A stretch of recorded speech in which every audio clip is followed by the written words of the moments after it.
Hello and welcome to another great day here on the Jet Set. We've got lots planned for you today. Coming up, we're taking a deep dive into the world of cruising and how one cruise company is focusing on philanthropy to enhance its experience for its passengers and the communities that they visit. And what destinations are perfect in May? I've got our favorites. But first, we're talking travel news on Here's This. All of this and so much more is about to take off right here on the Jet Set. Welcome aboard. Bobby Laurie and Nikki Noya have your ticket to travel, food, fitness, and everything you need for an on-the-go lifestyle.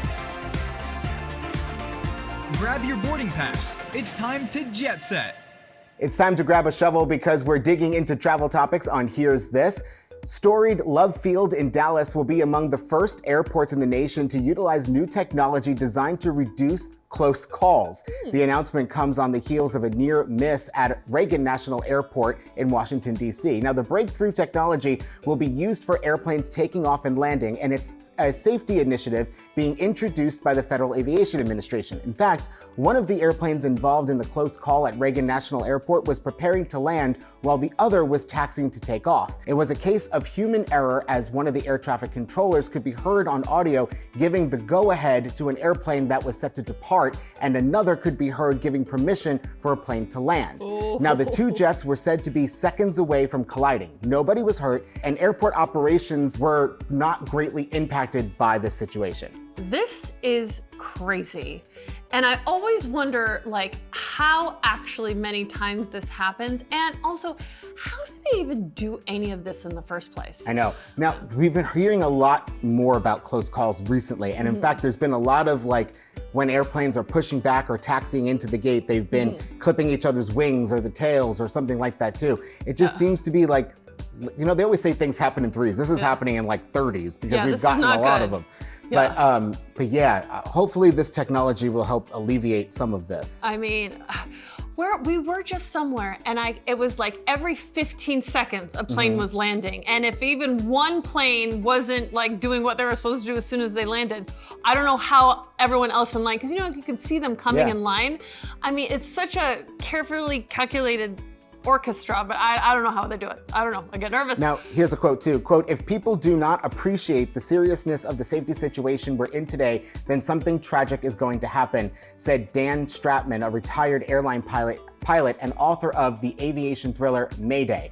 This new technology that they're talking about is supposed to help mitigate that possibility. Quote, "COVID decimated the airline industry and led it to massive retirements, of course, but it was the most experienced people who ended up retiring, and the industry has been scrambling ever since to catch up by hiring new people," he said. I didn't think about that. And the same thing for air traffic controllers. A lot of the delays you're seeing at airports is because air traffic control has been understaffed. And when they're understaffed, these situations have more of a likelihood of happening.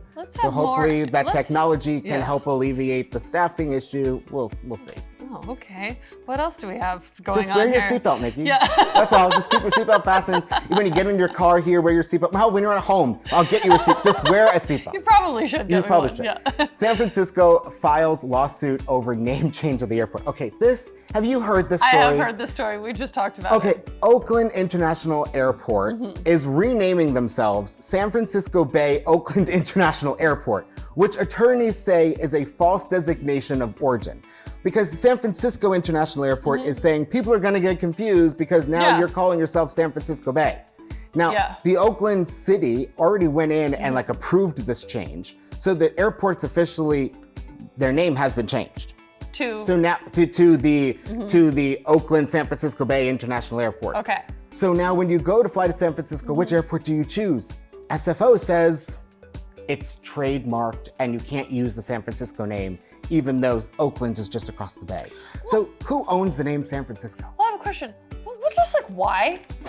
Why? Why are we doing this? Why did we need to all of a sudden do all this stuff and confuse a lot of people, and now no one knows what's happening? Just here in Oakland, stop. Well, with that said, we'll be right back with more of the Jet Set in Oakland. Just stop. It's time again to get your iPad packed with the movies, books, and podcasts you'll need for your next trip that you're going to go on soon on In-Flight Entertainment Especially if you Update. land at SFO and you thought you were going to Oakland. Exactly. Okay, read this. The Most Fun We Ever Had by Claire Lombardo. In this rich, complex family saga full of long-buried family secrets, Marilyn Connolly and David Sorensen fall in love in the 1970s, when I was born. Then you're going to listen to this, The Travel Diaries. Join journalist Holly Rubenstein every week for a new episode of The Travel Diaries, an interview series podcast that highlights a special guest and their unique adventures around the globe. In each episode, guests can also share more about their favorite travel destinations to inspire your wanderlust. One of my favorite words ever. You inspire me. You go all these places without me. I just look up to you. Keep going. Watch this. Upgraded. Anna is an ambitious intern dreaming of a career in the art world while trying to impress her demanding boss, Claire. When she's upgraded to first class on a work trip, she meets a handsome man, Will, who mistakes Anna for her boss. A white lie that sets up a glamorous chain of events, romance, and opportunity until her fib threatens to surface. Take a look. Look at that. This is actually a depiction of a swan. But what do you see? What do you feel? I feel you don't live here. Ronnie! She could stay here, but I can't get a dog. She's my sister. There's a difference. Yeah, there's a difference. You can have sex in front of a dog. Today's a big day for Anna. They're doing one of those big auctions. If I want to work at a top art gallery, I gotta get a good recommendation. And there is no better recommendation than Claire DuPont. Good morning, everyone. Erwin's clients are about to walk through that door, and I will not allow them to see anything less than perfection. You. What's that massive oil spill on the back of your shirt? It's not like we work for a sociopathic perfectionist or anything. Oh, God. Hello? It's Claire, your boss. I need an extra assistant. I just got invited to go to London with Claire DuPont.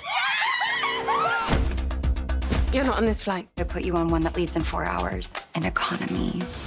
You just been upgraded. We've got to take a quick break. We've got lots more of the Jet Set coming up in just 60 seconds.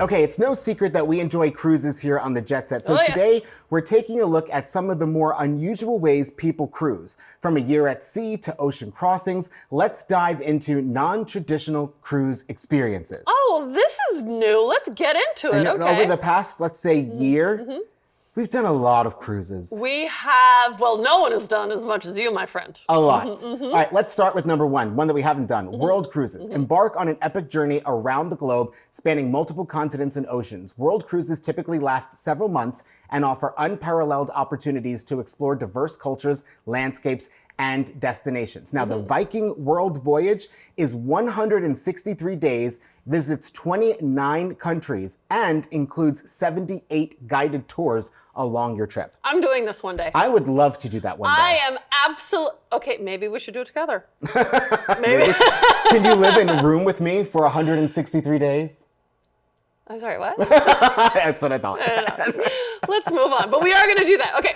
And then you have repositioning cruises. Repositioning cruises happen when ships are relocated from one region to another to accommodate seasonal demand. These voyages often feature unique itineraries, longer durations, and discounted rates, making them favorite among avid cruisers like you. Yep, about I've to never go on even one. heard of this phrase before. About to go on one from New York to London. So I don't want to hear one more time about me not taking you anywhere. Oh, in fact, everyone else on that side of the camera is going with me, and just you are staying home this time just to teach you a lesson. Egypt, Iceland, all those places you went to without me. Okay, number three, moving on. Expedition cruises, where rugged adventure meets luxury travel. Expedition cruises take travelers to remote and pristine destinations such as Antarctica, I want to do this, the Arctic, or the Galapagos Islands, offering unparalleled opportunities for wildlife encounters, exploration, and discovery. We have to do this. I know. I want to bring the Jet Set to Antarctica. Can you imagine doing the show next to penguins? Okay, I don't even know what would happen because Juan Carlos Alvarez Marquez would be like laying down on the snow with all of the penguins. Yes, he would. Okay, now themed cruises. Immerse yourself in your passion. Thank you. Or interests with themed cruises tailored to specific hobbies, activities, or cultural experiences. From culinary cruises, ooh, I would like that, and wine tastings to music festivals at sea and wellness retreats, there's a themed cruise for every interest and lifestyle. Yeah, there is. I would do all of those, especially the wine tasting one. Yeah, that would be nice. Especially, it's up like the California coast. Oh, that sounds great. I learn something new on the jet set every time. Now, Nikki, you know, number 5, you can also work from sea. You can embrace the digital nomad lifestyle with work from sea programs offered by some cruise lines.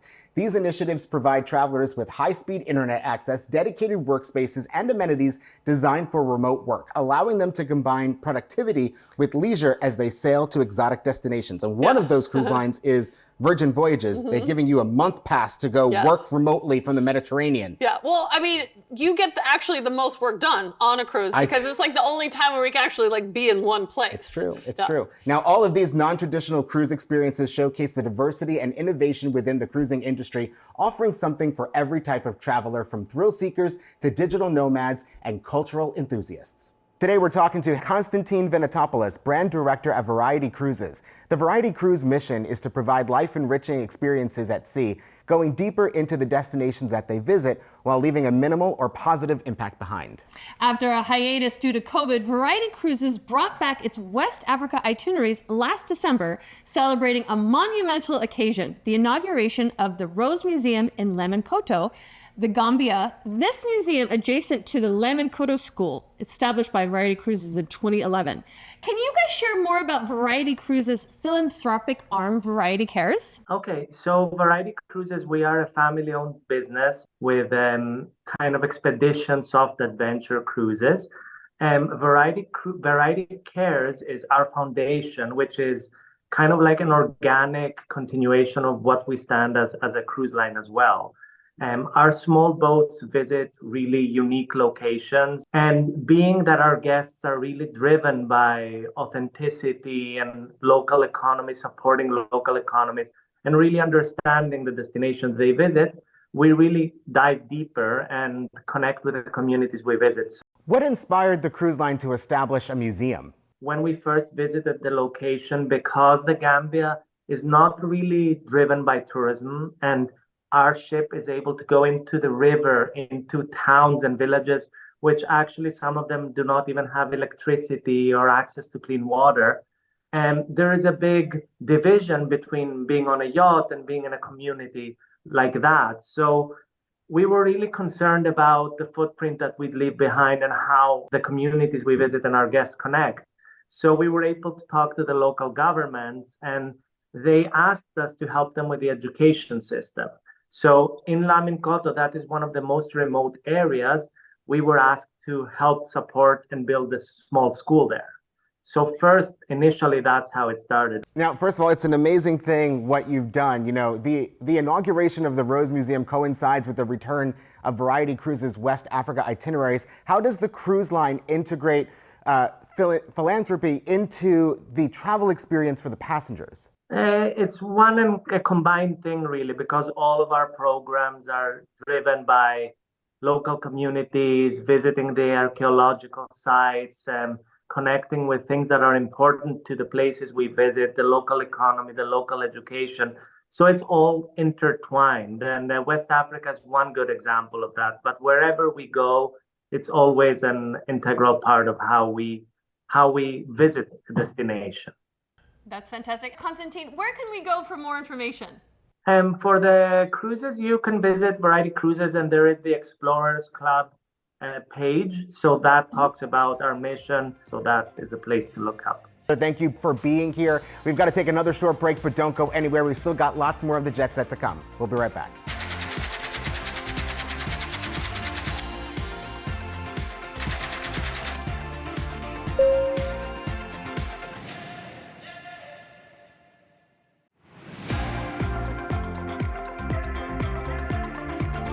Travel news is back again on Here's More. The world's busiest airports were revealed in an annual ranking, with Atlanta's Hartsfield-Jackson International holding strong in the #1 slot, as it has been for the past 2 decades. Whoa. The big shakeup was Dubai taking the number 2 slot for the first time, but the airport barely had time to celebrate its achievement before record storms swept the UAE, resulting in flooded runways, congestion, and disarray at the Middle Eastern hub. Heavy rains also hit Qatar next door, but Doha's Hamad International Airport got off more lightly, meaning it didn't take the shine off its big win this week, being named the world's best airport for 2024, according to a Skytrax poll of travelers around the world. I believe it. I think we always forget that Atlanta actually always takes the top spot as the busiest airport. This is news to me. Really?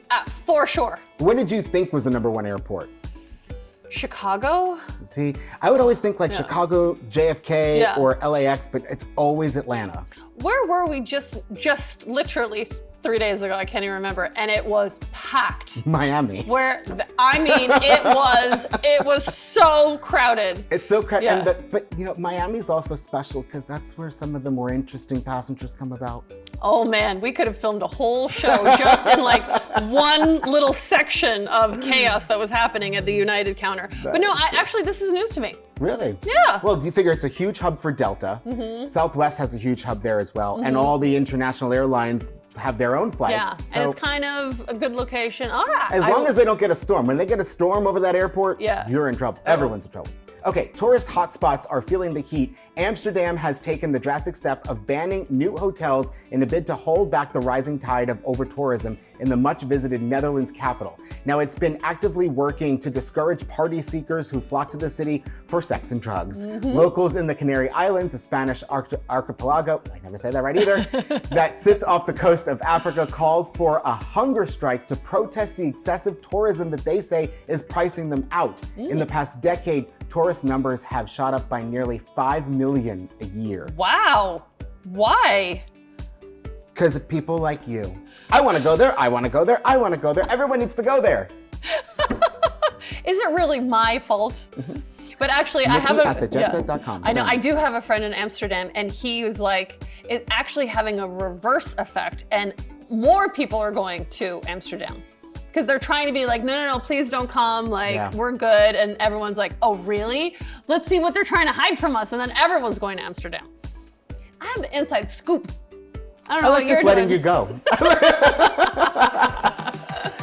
All right, now you know, more and more travelers are ready to make their dream getaway a reality as the calendar flips to May. Warmer temperatures and longer days mean more opportunities to get out of the house and escape the daily grind into a new destination. Now, the hardest part might just be deciding where to go, but don't worry, we have Nikki Noya here, and we have you covered because she tells you exactly where she wants to go, and that means you have to add it to your list as well. So here are some of the best places you can travel this May. That I want to go to. Exactly, that Nikki wants to go to, which means you have to go as well. Well, let's start with a place that will help you get an early start to summer. Check out family-friendly Pensacola, Florida. Visitors can look forward to balmy temperatures ideal for enjoying the region's dozens of miles of beaches, free outdoor concerts such as Tuesdays, bands on the beach, and much more. They've got a lot happening in Pensacola. That sounds fun. Yeah. Well, they're doing all the things down there, aren't they? Yes, they are. All right, what now, else? for a taste of the Caribbean, travel to Turks and Caicos. Oh, sure. May is prime wind season, making this time of year perfect for kiteboarding enthusiasts and explore one of the world's largest coral reef systems. I love Turks I have and never Caicos. been to Turks and Caicos, and I It is desperately want to go. so beautiful. I love it. And people who are into kiteboarding are like into kiteboarding. Are you into kiteboarding? No. But now, how about where to travel to say goodbye to spring? Head to South Carolina's Old English District to experience the largest bloom of rocky shoals, spider lilies in the world. You can, Bobby, celebrate this phenomenon at Lily Fest at Lansford Canal State Park with food, live music, and fun on May 18th. Mark your calendar on your little thingy. Oh, you already did? On my thing. On your You mean on thingy. my phone? Yeah. Because I don't have a book that's this big like some other people. Works for me, doesn't work for everyone, Travelers okay? can also get a final taste of spring in Bar Harbor, Maine, and nearby Acadia National Park. Bar Harbor is beautiful. It's beautiful. Visitors can enjoy miles of scenic hiking and biking trails in addition to dazzling wildflowers, and visitors can say goodbye to the season. I feel like you now goodbye. At the McLaughlin Garden Lilac Festival in South Paris. Yes, South Paris, near Norway. In Maine. I love all of these things. Well, you know, we have been talking a lot about shoulder season traveling, which is actually my favorite because I like it less crowded. So there you have it, some of our favorite spots to visit this month to make the most of spring. We've got to take one last break, but I've got your dose of travel inspiration still to come. You don't want to miss it, Bobby. Don't go anywhere.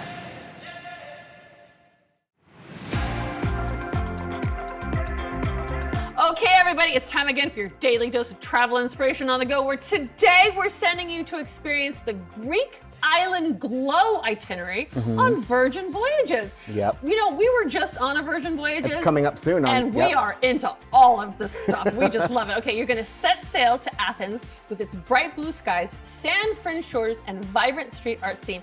This ever-evolving city is a feast for the senses, just like me. You're a feast for the senses. Sure am, babe. See Santorini from the charming hills of Oia to the stunning Caldera coast. This island is famous for its fiery sunsets. This is the thing. The sunsets in Santorini are, I think, the best in the world. And I would challenge anyone who says no. And then you're gonna go to one of my favorite places on earth, Bobby. Explore Mykonos, known for its hip beach clubs and electric nightlife. This is a true story. But don't miss the island's quieter side, where you can immerse yourself in its tranquil charm and spectacular beauty and the most delicious food ever. Bobby, you can book this trip by visiting thejetset.com/virgin. And we just had a lot of fun on Virgin Voyages, and we filmed on board, so you'll see that soon. It's a completely different experience. I know. Bye, everybody. Thanks We'll for see you watching. next time. Because that was dancing.